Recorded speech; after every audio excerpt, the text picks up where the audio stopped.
9-cu sinifin suallarının izahına davam edirik. Amma bu dəfə mətn suallarını işləyirik. Mətn sualları necə işləyirik? Biz əsasən qısa videolar çəkdiyimiz üçün mətnin bütövlükdə 10 sualını işləmək fikrim yoxdur. Sadəcə istəsəniz siz işləyə bilərsiniz, bəlkə də işləmisiniz. Elə suallar var ki, bütün mətnlərdə elə suallar olur ki, hərdasa 2-3 sual, bəzi mətnlərdə hətta 4 sual olur ki, mətni oxumadan da cavab vermək mümkündür. Necə olur bu? İndi mən istəyirəm həmin suallara baxaq. Mətnimizin adı Dakotaların başçısı oturmuş öküzdür. Bu 20 sınaq mətninin ikinci sınağına aiddir. Biz burada baxırıq. Bu 11, deməli 12, 13, 14-cü suallar hər biri mətnlə əlaqəli, yəni mətn mütləq oxunmalıdır, amma 15-ci sualı oxumadan da cavab yazmaq mümkündür. Nə deyilir 15-ci sualda? Mətndə çərçivə daxilində verilmiş sözün mənasına uyğun şərhi müəyyən edin. Şərh nə deməkdir? İzah. Çərçivə içərisində verilmiş söz təqin etməkdir. Təqin etmək mənasını bilirsiniz, siz bu sual asanlıqla yaza bilərsiniz. Amma bir dənə də məqam sizə qeyd edim ki, ola bilər ki, təqin etmək siz hardasa bilmirsiniz. Amma bu suallarda mütləq sadəcə sözü yox, cümləni oxumaq lazımdır. Qəbilənin hiyləgər və şöhrətpərəst cadugəri düşərgədə gənc hindulara təlqin etməyi bacarmışdı ki, onun etdiyi cadu sayəsində cəsurlara güllələr təsir etmir. Burada məsələn təlqin etmə sözünün yerinə hansı sözü qoymaq olar? Daha çox inandırmaq sözünü qoymaq olar. Məsələn, qəbilənin hiyləgər və şöhrətpərəst cadugəri düşərgədə gənc hindulara inandırmağı bacarmışdı ki, inandıra bilmişdi ki, güya cadu sayəsində güllələr ona təsir etmir. İndi elə ona uyğun bir cavab seçə bilərik. Bir-birinə dəymə, toxunma, bu ola bilməz. Olmuş hissəni düzəltmə, qaydaya salma ola bilməz. Birinin müvəkkili olmaq, bir işdə onu əvəz etmək, elə bir əlaqəsi yoxdur.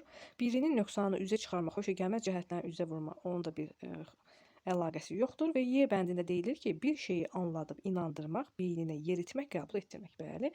Əsasən də siz təlqin etmək, beyninə yeritmək, inandırmaq kimi yadınızda saxlaya bilərsiniz. Ola bilər ki, sizin imtahanda belə bir söz düşsün.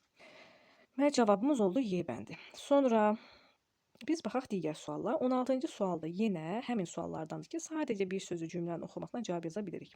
Üzərində rəqəm yazılmış sözlərdə məcazi mənada olanları müəyyən edin. İndi biz üzərində rəqəm yazılmış sözlərə baxaq.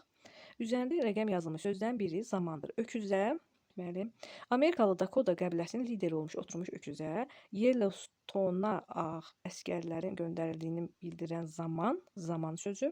Zaman sözü burada həqiqi mənadadır. O, Montana ştatında özünün düşərgəsində idi. Və bu oldu həqiqi məna. Zaman sözü həqiqi məna. İkinci sözü tapaq. İkinci söz hardadır? Baxaq. Buradadır. Dan yeri söküləndə bir çox qəbilələrin birləşmiş dəstəsi ağların düşərgəsinə yaxınlaşdı. Yaxınlaşdı həqiqi mənadadır. Burada məcazi mənalıq bir şey yoxdur. Sonra keçək üçüncü sözə. Üçüncü söz buradadır. Göstəriş verdi. Göstəriş vermək, yəni bu cümləni oxumasa da, məsələn, o gənc hindulara ağların gözü qarşısında at üzərində çaparaq 4 dövrə vurmaq üçün göstəriş verdi. Burada göstəriş vermək təbii ki, məcazi mənadadır. Göstərişi vermək olmaz. 3 məcazi, 1-dən 2 həqiqidir, 3 məcazi. Sonra 4 və 5-ə də baxaq. 4-cü söz hansıdır? Buradadır. Biz bura müharibədə döyüşməyə gəlmişik. Yəni bu tam həqiqi mənadadır. 4-ü də çıxırıq. Və 5-ci sözü tapaq buradan. Baxın, burada yazılıb verilmiş dərs. Verilmiş dərs dedikdə, yəni dərs vermək mənasında. Təbii ki, dərsi də vermək olmur. Bu da oldu məcazi məna. Cavabımız oldu 3-5. Və aşağı düşürük. Baxaq 3-5 cavabı varmı? Bəli. Cavabımız burada olur. 3-5 Y bəndi. Sonra daha bir sual olmalıydı burada. 3 sual var. 3 sual var ki, sadəcə bir cümləni oxumaqla cavab yaza bilirik. Mətndə tünd qara hərflərlə verilmiş ifadənin kontekstə uyğun qarşılığı müəyyən edin. Bilirik ki, kontekst mətn deməkdir, qarşılıq da sinonim deməkdir. Mətndə tünd qara hərflərlə verilmiş sözü tapaq və həmin cümləni oxuyaq mütləq. Burada qara hərflərlə verilmiş söz buradadır. Ancaq hinduları görən keşikçilər həyəcan təbili çaldılar. Təlaşdan hamı bir-birinə dəydi. Təlaşdan hamı bir-birinə dəydi. Bunun üçün təlaş sözünün mənasını bilirsinizsə asanlıqla tapacaqsınız. Burada yazılıb, səs-küy salmaq olmaz, könlünə toxunmaq olmaz, məlumat vermək olmaz, bənd olmaq olmaz. Təlaşdan nə ola bilər? Bir-birinə dəymək, təşvişə düşmək, yəni qorxmaq. Cavabımız oldu burada B bəndi.